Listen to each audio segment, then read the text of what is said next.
હજીરામાં આવેલી એએમએનએસ કંપનીમાં એલએનટીના કામદારો દ્વારા પગાર વધારાની માંગ સાથે કરાયેલી તોડફોડ અને આગજનીને લઈ હાલ પોલીસ દ્વારા ગુનો દાખલ કરી કામદારોની અટકાયત કરાઈ રહી હોય ત્યારે કામદારોને ન્યાય મળે અને કંપનીના સંચાલકો સામે શિક્ષાત્મક કાર્યવાહી કરવામાં આવે તેવી માંગ કોંગ્રેસે કરી હતી। સુરત શહેર કોંગ્રેસ દ્વારા સુરત પોલીસ કમિશનરને આવેદનપત્ર અપાયું હતું। હાલમાં જ 2 દિવસ પહેલા હજીરાની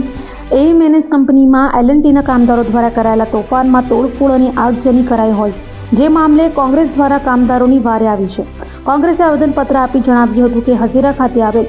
એએમએનએસમાં એલએનટી ખાતે જે બનાવ બન્યો હતો આ બાબતે કંપનીઓના સંચાલકો દ્વારા કામદારો સામે ખોટા પોલીસ કેસ કરાવીને ગુના દાખલ કરવામાં આવ્યા છે, જેથી કામદારોને ન્યાય મળે અને કંપનીના સંચાલકો સામે શિક્ષાત્મક કાર્યવાહી કરવામાં આવે તેવી માંગ સાથે સુરત શહેર કોંગ્રેસ સમિતિ દ્વારા પોલીસ કમિશનરને આવેદનપત્ર આપી રજૂઆત કરાઈ હતી। विपुल उद्दावाला सूरत शहर कांग्रेस प्रमुख। आ सूरत शहर ની અંદર હજીરા વિસ્તારની અંદર એએમએનએસ કંપની છે, ત્યાં એલએનટી ની કોન્ટ્રાક્ટ ની અંદર કેટલા કામદારો કામ કરી રહ્યા હતા, તેઓને સરકારના નિયમ અને અધિકાર મુજબ એમને એમનું વળતર મળવું જોઈએ, એમનો પગાર મળવો જોઈએ, એમને સુવિધા મળવી જોઈએ એવી એમની માંગણી હતી। એ માંગણી માટે તેઓ સતત આ કંપની અને અધિકારીઓ સાથે કેટલાક સમયથી સંપર્કમાં હતા અને છેલ્લા જે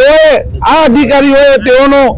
જે અધિકાર છે તે આપવાની માંગણી ના પાડી ત્યારે આ શાંતિપૂર્વક આંદોલન કરી રહ્યા હતા ત્યારે આ અધિકારી અને માલિકોએ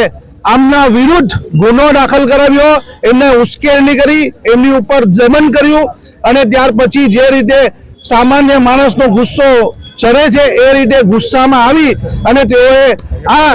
બનાવ બન્યા છે અને આ બનાવની અંદર જેટલા કામદારોની ઉપર ગુના દાખલ થયા છે એ બહુ ખોટી રીતે દાખલ થયા છે, કારણ કે આ ની અંદર ઉશ્કેરનાર